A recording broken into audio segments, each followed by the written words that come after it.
It all started earlier this year. I noticed a gentleman sitting up front. It was a large audience, but he was noticeable. I noticed his arms crossed for parts of the program, and I wondered what was he thinking. Later in the day, he raised his hand, and I knew I was about to find out what was on his mind. And he challenged me. He put a question to me that was designed to challenge my leadership message that day. And here's what he said.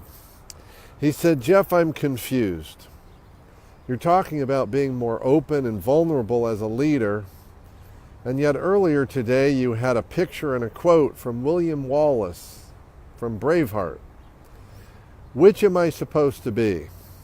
Am I supposed to be the tough warrior leader like William Wallace, or this vulnerable, softer, his words, softer leader?" Well, I answered his question, and that was the moment that I realized how deep the conflict it is for leadership in our culture, especially for men. There's a belief that we're either this strong, traditional warrior going into battle type of leader, or this open, vulnerable, what he perceived as softer leader. What I asked him that day was this. I said, "Have you seen Braveheart?" He said, "Of course I have." I said, "Do you remember the speech? The speech right before the big battle?" And he said, "Of course I do." And I said, "Well, if you remember the speech, do you remember what William Wallace said to those who were doubting, those who were afraid, those who were hesitant? They were hesitant to go into battle." He didn't remember, but I do. I said, when they talked about being afraid of dying, he didn't tell them that they wouldn't die. In fact, he said many of them will die. And he said the question is not whether you'll die or whether you're willing to risk dying, but whether you're willing today to fight for your freedom. And he asked them to ponder what would their lives be like 25, 30 years from now, when they talk to their children and their grandchildren about the day that they had the opportunity to fight for their freedom. Did they choose to fight and risk dying, or choose to run away? I see that as an amazing example of vulnerable leadership. William Wallace didn't tell these men who were ready to go into battle and possibly die that they wouldn't die. He didn't tell them that everything would be okay. He gave them access to a why that was bigger than their fear. That is vulnerable leadership.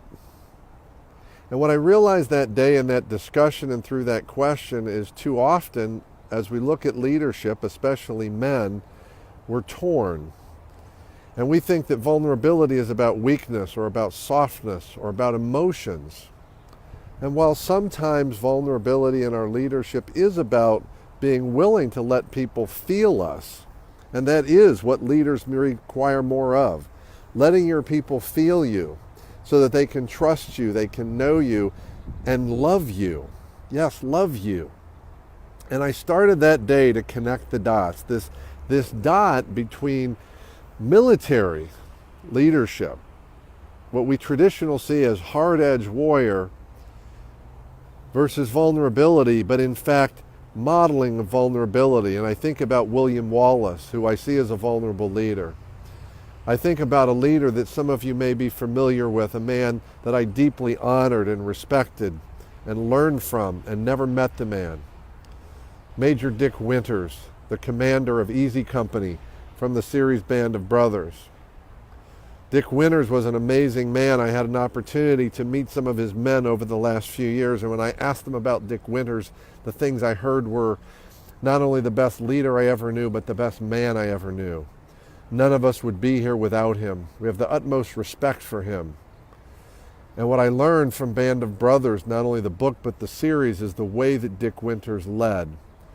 His men loved him. They would have followed him anywhere, not only because they had a great cause, but because they believed in him and they trusted him because of his vulnerability, because of his realness. He was not a traditional warrior, and yet he led in a warrior way, but from a vulnerable place. And I think of the Civil War, and the Civil War is something I've studied a great deal, and some of the great leaders then of Robert E. Lee, whose men loved and revered him, and would follow him into battle anywhere, not just to follow orders, they followed the man. A man with a big, amazing, loving heart and the heart of a warrior. I think of Joshua Lawrence Chamberlain, the hero of Little Round Top at Gettysburg for the Union. A man who was a college professor, a mild man, a man that the other generals later said of him that he had the heart of a lion and the soul of a woman. And yet he was an amazing leader in difficult times. That is all what has come to become what I have now created. The ghosts of leadership past, the spirits of leadership future. A retreat experience in Gettysburg, Pennsylvania. This fall, this September, the third week in September. An opportunity for men, this is for men, to come and experience what it means to be a vulnerable warrior leader. To connect the dots between leadership as we think we have known it before and leadership from a vulnerable place, an open place, an authentic place. We'll be studying these warrior leaders like William Wallace and Major Dick Winters, Robert E. Lee, Joshua Lawrence Chamberlain. We'll be studying them as men and as leaders, and we'll be doing so at the Gettysburg battlefields.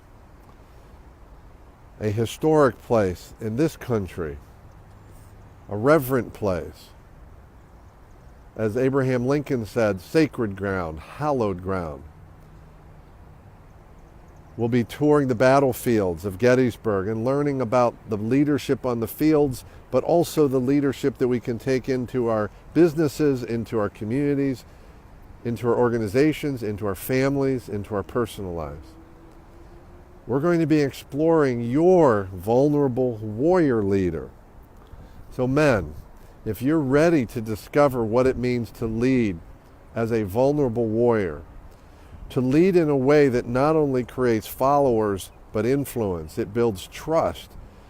It allows for the people that you serve, yes, that you serve as a leader, to feel you so that they can more deeply trust you and be prepared to follow you and create impact, whether it's in your families, in your organizations, your teams, the mission you serve as an organization. This is the time. It is the time for leadership in a new and different way. We certainly see it around us, the gaps in leadership, not only in our organizations, but our communities, even in our nation. This is the time is now. So join me in Gettysburg in September for the ghosts of leadership past, the spirit of leadership future, as we explore what it means to be a vulnerable warrior leader. It's time, men. It's time to change our leadership, to accelerate our impact, to make the difference you've always wanted to make in more meaningful and deeper ways. I hope you'll join me. Check out my website. Look for Ghosts of Leadership Past. There's also a link with this video that will give you all the details. I look forward to having you with me and another group of courageous men who are ready to explore leadership at a whole other level, impact level. The time is now.